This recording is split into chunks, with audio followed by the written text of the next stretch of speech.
Hello friend, एक हज़ारों मेरी बहना के आने वाले एपिसोड के अपडेट आपके लेकर आए। एपिसोड जो शुरू होता है विराट मानवी के रूम में। विराट तैयार हो रहा, मानवी उसे अपने सपने के बारे में बताती जो उसने सुबह सुबह देखा था। विराट अपनी जेल के ड्रेस में था और खाने के लिए लाइन में खड़ा था और पत्थर तोड़ रहा था। विराट ने इसको इमेजिन किया और मानवी को ऐसा मजाक नहीं करने के लिए कहा। मानवी बोलती क्या विराट बच्चे को डर लगता है। विराट मानवी को अपनी बाहों में लेता और कहता है कि नहीं वो नहीं, और उसके साथ वापस आकर खुश है। मानवी ने शेयर किया कि वो सपने के बाद कितनी डरी हुई थी और उसे कभी नहीं छोड़ने के लिए कहती है। विराट उसे समझाता है कि उसे कभी नहीं छोड़ेगा और ये सिर्फ सपने में और टेंशन नहीं करे।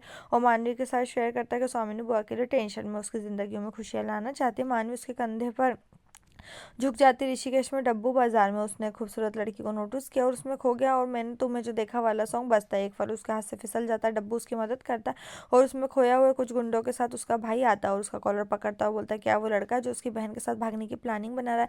डब्बू ने अपना बचाव किया लेकिन लड़का नहीं मानता और ना ही लड़की जो है बोलती है। वडेरा हाउस में लंच टाइम में दादाजी वीरेन के लिए पूछते। वीरेन स्वामिनी बुआ के साथ आता है। हर कोई खुश है। वो दोपहर का खाना शुरू करते। स्वामिनी बुआ करण को याद करती और कहती कि वो ये सब नहीं झेल सकती। जीविका उसे रोकती और कहती मानवी और खुद उसके लिए कारण से निराश है। मानवी बुआ के पास आती। जीविका कहती है कुछ दिनों के लिए ऋषिकेश जाना चाहते हैं लेकिन वो उसकी निराशा नहीं देख सकते। मानवी कहती है कि कुछ भी सहन कर सकती लेकिन बुआ के आंखों में आंसू नहीं। वो सजा सहन करने के लिए तैयार है। वो जिस भी तरह से आती है। बुआ उन्हें बोलती है कि जब वो कानून की नज़र में दोषी नहीं है तो वो उसके लिए कैसे दोषी हो सकते। ऋषिकेश डब्बू को लड़की के भाई और उसके गुंडों द्वारा बेरहमी से पीटा जाता है और वो उसे अपनी जीप में ले जाते हैं। ऋषिकेश घर बीजी कुछ विचारों में खोई हुई। फोन बज रहा है। मदन चाचू अंदर आते और बीजी से बोलते क्या उन्होंने फोन क्यों नहीं उठाया। बीजी अपनी सोच से बाहर आती है। मदन चाचू ने उसे समझाया कि विराट और जीविका ठीक है। विराट की माँ बिजी से बात करती है। स्वामिनी बुआ की ओर से माफी मांगती। बिजू से टेंशन नहीं करने के लिए कहते वो समझ जाती कि स्वामिनी बुआ के शब्द वो गलत नहीं थी जब उन्होंने शब्दों को कहा और उससे बोला स्वामिनी बुआ कैसी है। विराट की माँ कहती है कि वो अभी भी ठीक नहीं है। बिजू उसे स्वामिनी बुआ की देखभाल करने के लिए कहती है। विराट की माँ कहती है कि बीजी ने जीविका और मानवी के बारे में भी नहीं पूछा और कहती है कि वो दोनों ठीक है और घर में माहौल बहुत अच्छा और बेहतर है। बीजी कहती है कि वो वंशिका उनकी माँ के रूप में तो उसे अपनी लड़कियों की टेंशन करने की जरूरत नहीं है और वो फोन काट देती। बीजी मदन के साथ शेयर करती है कि स्वामिनी बुआ की तरह उसने भी अपने बेटे को खो दिया और फिर लड़कियों को दोषी ठहराया और स्वामिनी बुआ को कुछ टाइम की ज़रूरत होगी। इधर विंकी चाची जो डब्बो के लिए टेंशन में क्योंकि वो अपना फ़ोन नहीं उठा रहा। वडेरा स्टडीज़ में दादाजी ने वीरेन और इंद्र को कहा कि उन्होंने न्यायमूर्ति चौधरी से बात की और जायसवाल को अगले सप्ताह कैद होने वाली है।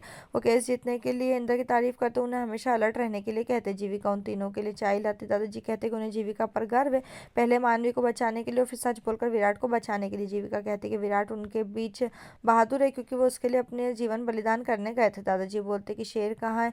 जीविका कहती है कि वो जब से आया तब से अपने कमरे में है और सिर्फ अपने कमरे तक ही सीमित है। वीरेन का कहना है कि वो उसके लिए और बड़ी माँ के लिए कुछ भी करेंगे जो करण की मौत के 1 महीने बाद भी सदमे में। वो सभी सोच रहे हैं कि विराट और स्वामिनी बुआ को कैसे खुश किया जाए। ऋषिकेश में पिंकी चाची डब्बू के लिए टेंशन में। बीजू से समझाती। मदन चाचू कहते हैं कि वो जाकर उसे ढूंढेंगे। डब्बू के हाथ पैर एक कमरे से बंद है। वो चिल्लाता है मदद के लिए। विराट मानवी के रूम में। विराट अपने कमरे में परेशान हो रहा है। वीरेन बोलता है कि वो अपने कमरे में ही क्यों है। विराट बोलता है कि वो कुछ भी नहीं। वीरेन बात करता है कि अदालत की कार्रवाई और जेल ने विराट को कैसे प्रभावित किया होगा। टॉपिक चेंज करते कहते हैं कि अगर वो संगीत एल्बम के लिए सभी गीतों की रचना की थी। विराट कहता है कि वो ऐसे मूड में संगीत कैसे बना सकता है। जीविका और मानवी भी वहाँ पर आते। मानवी कहती है कि विराट के मूड को म्यूजिकल मूड में कैसे बदला जा सकता है। एक छोटी छुट्टी हो सकती है जहाँ उसे कहीं नई प्रेरणा मिल सकती है। वीरेन इससे सहमत है। वीरेन विराट से बोलता है वो कहाँ जाना चाहता है। विराट ने कहते हुए मना कर दिया कि वो कहीं भी नहीं जाना चाहता है। जीविका कहना है जगह बदलने से उसका मूड भी बदल जाएगा। मानवी कहती तभी वो अपने एल्बम के लिए संगीत तैयार कर पाएंगे। तीनों खुद पढ़ते हैं।